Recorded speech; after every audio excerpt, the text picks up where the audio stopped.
বড় মসজিদ, তারাবি পড়াতে হবে, হাফিজ সাহেব লিবে, হাফিজ সাহেব তো ইন্টারভিউ দিতে হবে।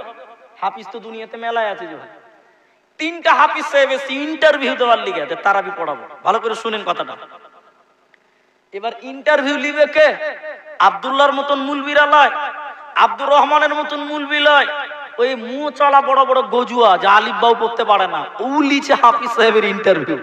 ঠিক বললাম না? এখানে বলেন, এটা বাস্তব কথা বললাম না?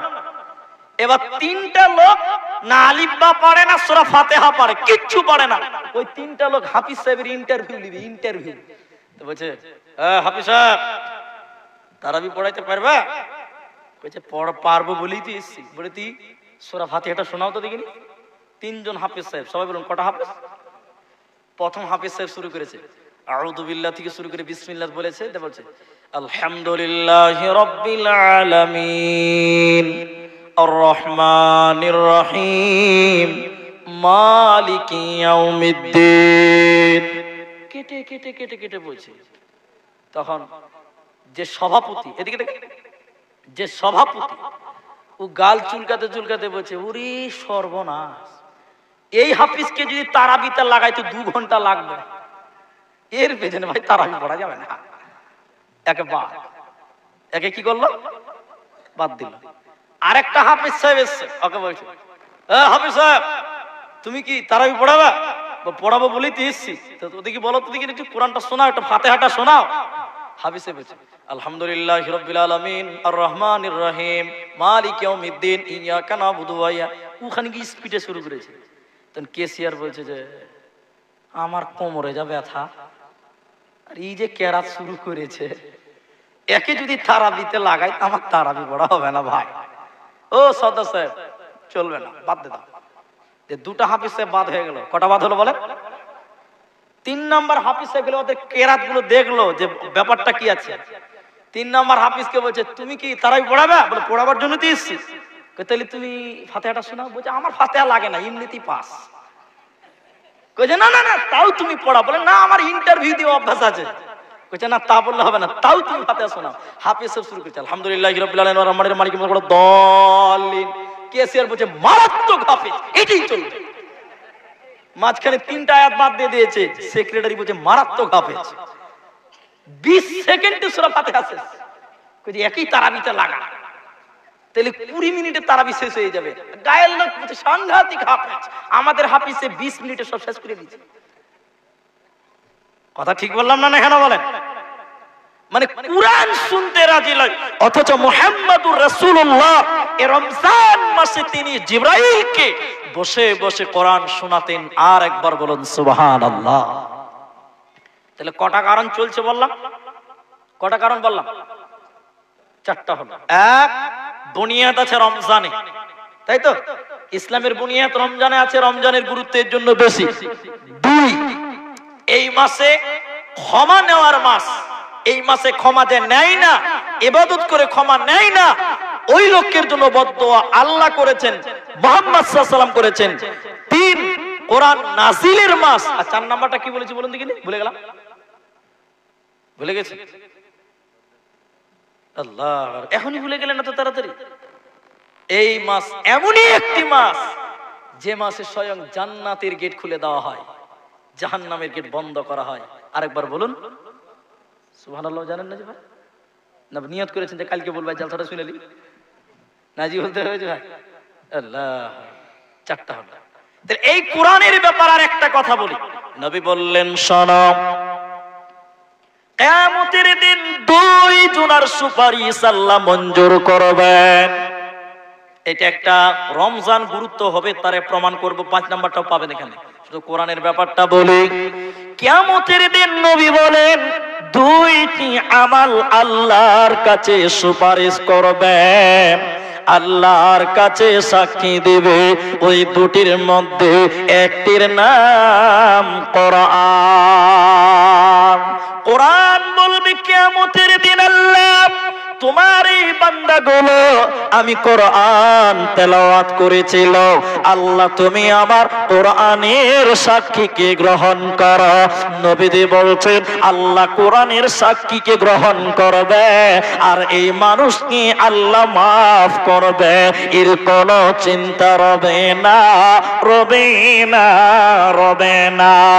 অতএব রমজান গুরুত্বপূর্ণ হওয়ার চতুর্থ নম্বর কারণ হলো এই কোরআন আল্লাহ এই মাসে নাজিল করেছে।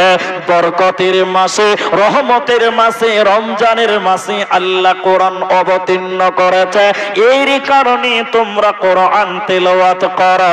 ওয়ারাত্তিলিল কোরআন তারতিলা, সুর করে সুন্দর করে কোরআন তেলাওয়াত করো। এই কোরআন তোমার কিয়ামতের দিন সাক্ষী হবে।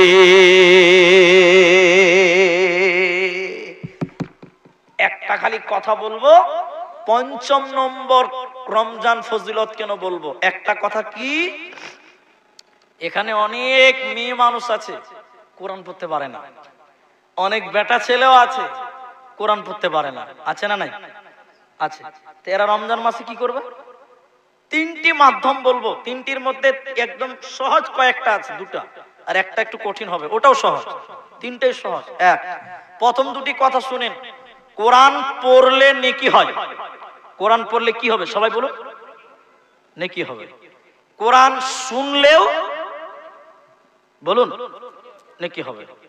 কোরআন পড়লেও নেকি, কোরআন দুটি হলো। আর একটা বলে কিছুই পারেন না, না বিসমিল্লাহ না আলহামদুলিল্লাহ। ওই যে একটা ছেলেকে দেখতে গেছে, বিয়া করবে, মেয়ে বাড়ির লোক দেখতে এসছে, তো আপনাদের দিকে দেখতে আসে না? দেখতে কে আসবে? এরকম বুড়া নানা আসবে, দাদু আসবে, না তো মুলবি সাহেব আসবে। এখন আমাদের দিকে রেডিমেড সওয়াল, মেয়েরাও জানে যে আমাকে দেখতে এলে কি প্রশ্ন করবে, ছেলেরাও জানে যে আমাকে দেখতে এলে কি প্রশ্ন করবে। আপনার দিকে মনে হয় করে না? করে। কি করে বলুন তো? কোরআন পড়তে পারো? যদি বলে পারি, বলে ফাতিহাটা শোনাও তো, ঠিক না? জোরে বলো। এটা মুখস্থ প্রশ্ন, সবাই জানে। তো ছেলে দেখতে এসছে, মেয়ে বাড়ির লোকেরা ছেলেটাকে এসে বলছে, এ বাবু তুমি কোরআন টোরআন পড়ো? তো ও বলছে হুম। হ্যাঁ কইতে পারে না, বলছে হুম। বুঝতে পারছেন? হুম। তখন বুড়া নানাটা বলছে ফাতিহাটা বলো তো। তো নারেকজন পছন্দ বলছে, আবে ফাতিহা কি বে, আমরা তো আলহামদুলিল্লাহ জানি। তো নারেকজনকে হোঁড়া মেরে বলছে এটাই ফাতিহা। কই তাই নাকি? বুঝে হ্যাঁ। তখন বলছে আলহামদুলিল্লাহি রাব্বিল আলামিন, শুরু করে। তো এখানে এমন অনেক মানুষ কোরআন টোটালি পড়তে পারে না, এরকম মানুষও আছে, নাই? তো ও রমজান মাসে কি করবে? ওর তো কিছু করণীয় আছে। নবী মুহাম্মদুর রাসূলুল্লাহ, একবার জোরে বলুন সাল্লাল্লাহু, ওর জন্য একটা সুন্দর পথ বলেছেন। যারা কোরআন পড়তে পারেন না তারা শুনেন, নবী বললেন কেউ যদি দিনে 3 বার সূরা ইখলাস পাঠ করে, একবার আমার সঙ্গে বলেন কুল হুয়াল্লাহু আহাদ, বলুন আল্লাহুস সামাদ লাম ইয়ালিদ ওয়া লাম ইউলাদ ওয়া লাম ইয়াকুল লাহু কুফুয়ান আহাদ। নবীজি বললেন শোনো, কেউ যদি 3 বার সূরা ইখলাস কুল হুয়াল্লাহু আহাদ পড়ে, পুরো কোরআন খতম করলে যে নেকি হয়, ওই নেকি তার আমলনামাতে আল্লাহ দেবে। শুধু ইখলাস পড়লে কোরআন খতমের নেকি আল্লাহ আমলনামায় দেয়। এই লোক কামিয়াব হয়ে যায়, এর কোনো চিন্তা থাকে না, থাকবে না, রবে না। বলুন সুবহানাল্লাহ। এজন্য এদিকে শুনেন, শুনেন কথাগুলো শুনেন। মুলি সাহেব যখন নামাজ পড়ায় কোরআন শুনবেন, মন দিয়ে শুনবেন, আল্লাহ নেকি দিবে। বলুন সুবহানাল্লাহ। 2 নম্বর কথাটা বলি, যারা কোরআন পড়তে পারে, এই রমজান মাসে মা বোন, তোমার শাশুড়ি তোমার কোরআন পড়তে পারে, তুমি বাড়ির বৌমা হয়েছো, তোমার শাশুড়ি কোরআন পড়বে, তুমি উযু করে নাও, উযু করে পবিত্রতা অর্জন করে নাও, তুমিও তোমার শাশুড়ির পাঞ্জরে বসে কোরআন শুনো, তোমার শাশুড়ি পড়বে। মা তুমি বৌমা, তুমি কোরআন শুনবে, এই বাড়িতে আল্লাহ বরকত নাজিল করবে, রহমত নাজিল করবে। বলুন সুবহানাল্লাহ। আর রমজান মাস রহমতের মাস, রমজান মাস বরকতের মাস, এজন্য বেশি বেশি করে আমরা কোরআন পড়বো। বলুন ইনশাআল্লাহ। কোরআন ওয়ালাদের পেছনে কোনোদিন লাগবেন না।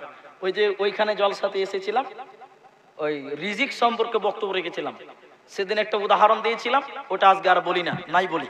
তো কোরআন রমজান চতুর্থ নম্বর কারণ হলো কোরআন হলো নাজিলের মাস রমজান, এই জন্য রমজানের বরকত বেশি। পঞ্চম নম্বর শোনেন, বলেছি দুইটি আমার আল্লাহর কাছে সুপারিশ করবে।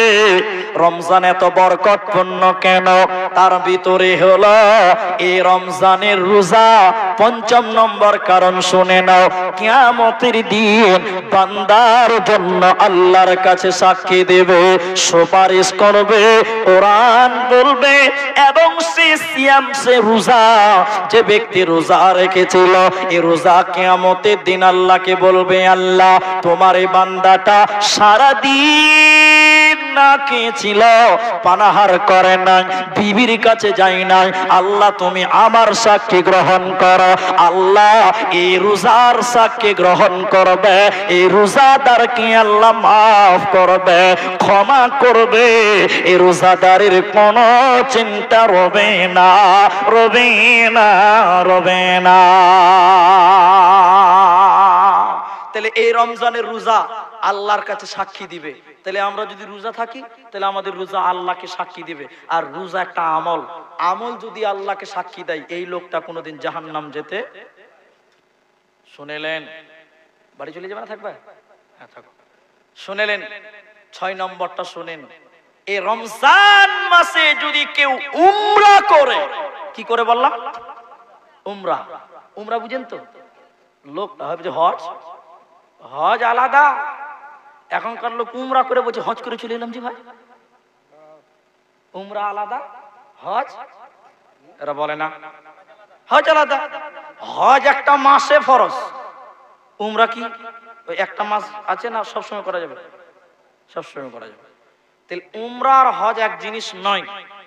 রমজান মাসে যদি কেউ উমরা করে, রমজান মাসে এত ফজিলত কেন?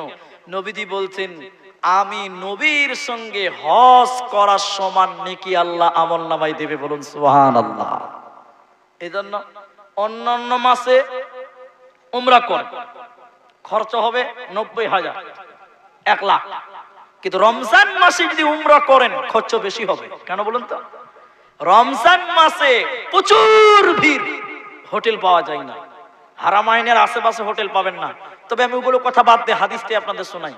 এটা মহিলা, এটা মেয়ে নবীজির কাছে এসে বললেন, আল্লাহর নবী এমন কোন আমল বলুন যে আমল করার কারণে আপনার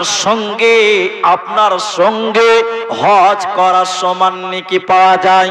নবী বললেন, শুনে নাও ও আল্লাহর বান্দে, শুনে নাও, যে লোকটা রমজান মাসে উমরাহ করবে, রমজান মাসে বাইতুল্লাহ জিয়ারত করবে, ওই লোকটা যেন আমি নবীর সঙ্গে হজ পালন করলো, আমি নবীর সঙ্গে হজ আদায় করলো, এর সমপরিমাণ নেকি আমার সঙ্গে করলে যে নেকি হয়, এই নেকি তার আমল নামায় দেবে। এরই জন্য রমজানের গুরুত্ব অন্য মাসের চাইতে অনেক অনেক গুণের বেশি। শোনেন, রাসূলুল্লাহ সাল্লাল্লাহু আলাইহি ওয়াসাল্লাম বলছেন, এই মাস হলো দোয়া করার মাস, দোয়া কবুলের মাস। কেন? কেন? হাদিস থেকে বলছি, 3 জনের দোয়া আল্লাহ ফেরত দেয় না। 3 ব্যক্তির দোয়া, একটু মুখ খুলে বলেন, কয় ব্যক্তি বললাম?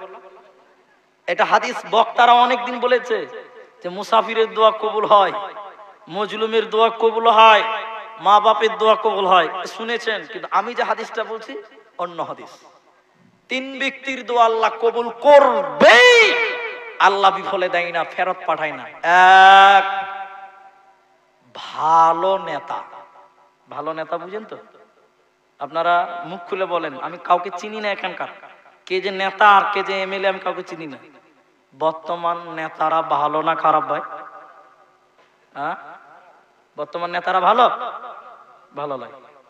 কিছু কিছু ভয়ে লোক কথা বোঝে না। বর্তমান নেতারা ভালো? আরেকবার বলুন, বর্তমান নেতারা ভালো? জঘন্য জঘন্য বর্বর আল্লাহ রাসূল বলছেন এদের দেহে মরা আত্মা আছে, মরা আত্মা, দেখতে জীবিত মানুষ কিন্তু মৃত্যু পশুর চেয়ে তারা খারাপ। রাসূল বললেন, হযরতে কাব বিন আজরা রাদিয়াল্লাহু তাআলা আনহু তিনি বলছেন, এমন সময় আসবে, তিনি বলছেন নেতা মানুষের সামনে কথা বলবে, যখন বক্তব্য রাখছেন নেতা মনে হচ্ছে যে আব্দুল কাদের জিলানী রহমাতুল্লাহ আলাইহি, এত ভালো মানুষ।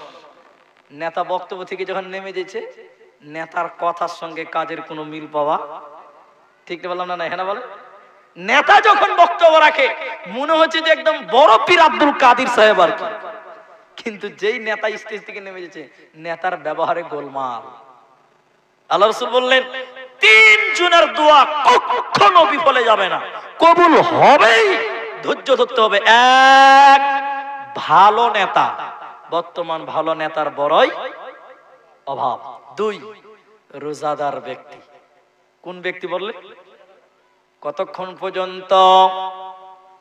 নবী বলেন, যতক্ষণ পর্যন্ত সে ইফতার না করে, যতক্ষণ পর্যন্ত রোজাদার ব্যক্তি ইফতার না করে, যা আল্লাহর কাছে চাইবে আল্লাহ ওইটাই কবুল করবে, সেটাই আল্লাহ পূরণ করবে। এই রোজাদারের কোনো চিন্তা নাই। অতএব রোজাদার ব্যক্তি, তোমরা আল্লাহর কাছে দোয়া করো, রমজান মাসে তোমরা যদি দোয়া করো আল্লাহ তোমাদের দোয়াকে মঞ্জুর করবে। এজন্য রমজান মাসের অন্য মাসের চাইতে এই মাসের গুরুত্ব অনেক গুণের বেশি। 8 নাম্বার শোনেন, রমজানের এত ফজিলত কেন? 8 নাম্বার কারণ হলো এই মাসে কিছু বিশেষ বিশেষ জান্নাতে যাওয়ার মাধ্যম আল্লাহ দিয়েছে। যেমন নবী বললেন, আমানতু বিল্লাহি ওয়া বিরাসূলিহি, আল্লাহ বলেন যে ব্যক্তি আল্লাহর উপরে ঈমান রাখলো, নবীর উপরে ঈমান রাখলো, ওয়া আকামাস সালাতা এবং নামাজ কায়েম করলো, ওয়া আতাজ যাকাতা যাকাত প্রদান করলো, ও সাওমা রমাদান এবং রমজান মাসে সিয়াম পালন করলো। নবীজি বললেন, শোনো, ওই ব্যক্তিটাকে জান্নাত দান করা, এই মানুষটাকে জান্নাত দেওয়া আল্লাহর জন্য ওয়াজিব হয়ে যায়, জরুরি হয়ে যায়। অতএব যে রমজান মাসে ইবাদত করে, যাকাত দেয়, ভালো আমল করে, নামাজ পড়ে এবং রোজা পালন করে, আল্লাহ এই ব্যক্তিকে জান্নাতে দেবে। জান্নাতে দেওয়াটা আল্লাহর কর্তব্য হয়ে যায়, দায়িত্ব হয়ে যায়। এজন্য রমজান মাসে বেশি বেশি করে ইবাদত করা। 9 নম্বর, একজন ব্যক্তি প্রতিদিন রাতের বেলায় 3টে কথা আছে, আমি একটার সঙ্গে একটা অ্যাপ্রোচ করে দিচ্ছি। কোন হাদিসে আছে রমজানের শুরুর দিন, মনে রাখেন কথাটা, কোন হাদিসে আছে রমজানের শুরুর দিন, একটা হলো। 2, কোন হাদিসে আছে রমজানের রাত্রিবেলা, কোন হাদিসে আছে রমজান মাসের প্রতিদিন। 3টা কথা আছে, শুনেন মতান্তরে। তাই টোটাল বিষয় কি দাঁড়ালো? রমজান মাসে, দিনে হোক রাতে হোক শুরুতে হোক রমজান মাস। শুনেন, একটা লোক ডাকতে থাকে, লোকটার নাম কি বলা যাবে না, নবীজি বলেনি, তবে ফেরেশতা, লোকটা ফেরেশতা। তিনি এসে বলেন, এ লোকেরা, ভালো মানুষ, বরগাছির ভালো মানুষ, আগে বাড়ো, আগে বাড়ো, আগে বাড়ো। হে মুন্ড লোক, পেছনে হটো, পেছনে হটো। আচ্ছা বলুন, নবীজি অন্য কোন দিনে এইভাবে কোনদিন মানুষকে ডাকবে না, ফেরেশতা এইভাবে মানুষকে ডাকে না। একমাত্র রমজান মাসে আল্লাহ মানুষকে ডাকে, ফেরেশতার মাধ্যম দিয়ে আল্লাহ ডাকে। তাহলে রমজানের গুরুত্ব কম না বেশি? সবাই বলুন। আচ্ছা, এখানে হাদিসটা কি বুঝলেন? ভালো মানুষেরা আগে বাড়ো, মন্দ লোকেরা পেছনে হটো, এর মানে জানেন? মানে জানেন না। মন্দ লোকেরা পেছনে হটো মানে রমজান মাস থেকে বাইরে চলে যাও না, এর মানে হলো পাপী মানুষ, রমজান মাস এসেছে, পাপের কাজ থেকে পেছনে হটে যাও, তোমরা আর পাপের কাজে জড়ায়ও না। ভালো মানুষ আগে বাড়ো, অন্যদিন তুমি নামাজ পড়েছো, দান করেছো, রমজান মাসে আরো আগে বাড়ো। তার মানে হলো একটা ফেরেশতা আল্লাহর পক্ষ থেকে ডাকতে ডাকতে ডাকতে ডাকতে বলে, তোমরা অন্য দিনে দান করেছো, রমজান মাসে বেশি করে দান করো। অন্য মাসে নামাজ পড়েছো, রমজান মাসে নফল নামাজ বাড়িয়ে দাও। এক কথায় ভালো কাজে তোমরা অগ্রসর হও। অন্য কোন মাসে এইভাবে ডাকে না, একমাত্র রমজান মাসে ডাকে। এজন্য অন্য মাসের তুলনায় রমজান মাসের গুরুত্ব আল্লাহর কাছে অনেক গুণের বেশি। 10 নম্বরটা শুনেন। এই মাসে একটা রাত আছে, যে রাত হাজার মাসের চাইতে উত্তম। বলুন সুবহানাল্লাহ। একটা রাত আছে হাজার মাসের চাইতে উত্তম। রাতটা কি? কোরআন মাজিদ খুলেন, যারা মা আছেন, বেটি আছেন, বোন আছেন, আমার কথাটা বুঝবেন। আপনি সূরা কাদার খোলেন, কাদারটা পুরোটাই পড়েন। আল্লাহ বলছেন লাইলাতুল কদরি খায়রুম মিন আলফিশ শাহর। এই মাসে এদিকে দেখেন একটা রাত আছে, যেটাকে বলে কদরের রাত।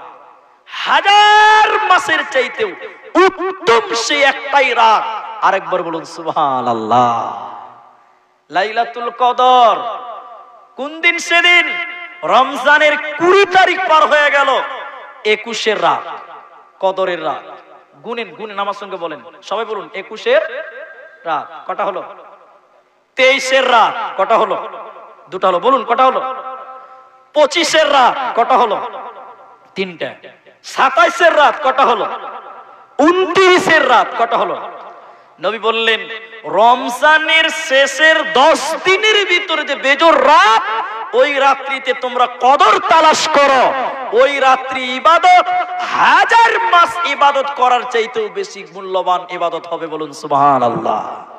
এটা লোক এসে বললেন ইয়া রাসূলুল্লাহ, নবী গো, অন্যান্য নবী এবং তার কওমের লোকেদের হায়াত অনেক লম্বা। হযরতে আদম আলাইহিস সালাম, হযরতে মূসা আলাইহিস সালাম, হযরতে ইহইয়া আলাইহিস সালাম, হযরতে যাকারিয়া আলাইহিস সালাম, এই লোকগুলো ওই নবীদের হায়াত অনেক লম্বা এবং তাদের লোকদেরও হায়াত লম্বা। বোরগাছিতে 100 বছরের লোক বেঁচে আছে? 100 বছর বয়স হয়েছে এরকম কেউ আছে? আছে? নাই। আমি 100 বছরের লোক দেখেছি, আমার জীবনে 119 বছরের লোক দেখেছি। সুবহানাল্লাহ বলেন একবার। এখন 119 বছরের লোক পাওয়া যাবে না।